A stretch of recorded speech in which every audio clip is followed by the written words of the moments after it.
Hello everyone, நான் advocate Suriyaraj. இப்போ நம்ம இந்த வீடியோவில் எதை பற்றி பார்க்க போகிறோம்னா, இப்போ ஒரு பர்சன் போலீஸ் கம்ப்ளைண்ட் போய் கொடுக்குறாரு, ஆனால் அந்த ஸ்டேஷனில் எந்த ஒரு நடவடிக்கையும் எடுக்கலைன்னா அடுத்தது நம்ம என்ன பண்ணலாங்கிறத பற்றி தான் பார்க்க போகிறோம். இப்போ ஒரு காக்னிசபிள் அஃபென்ஸாக இருக்கலாம், நான் காக்னிசபிள் அஃபென்ஸாக இருக்கலாம், ஒரு பர்சன் பாதிக்கப்பட்டிருக்கிறது.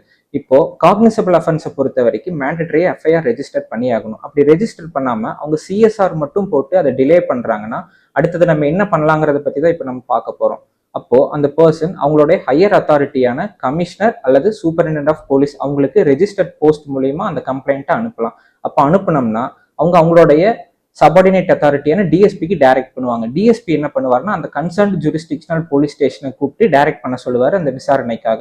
அப்போ அவங்க விசாரணைக்கு எடுத்து எஃப்ஐஆர் ரெஜிஸ்டர் பண்ணி ஆகணும். அப்பவும் அவங்க ரெஜிஸ்டர் பண்ணாம டிலே பண்றாங்கன்னா மேஜிஸ்ட்ரேட்டை அணுகலாம்.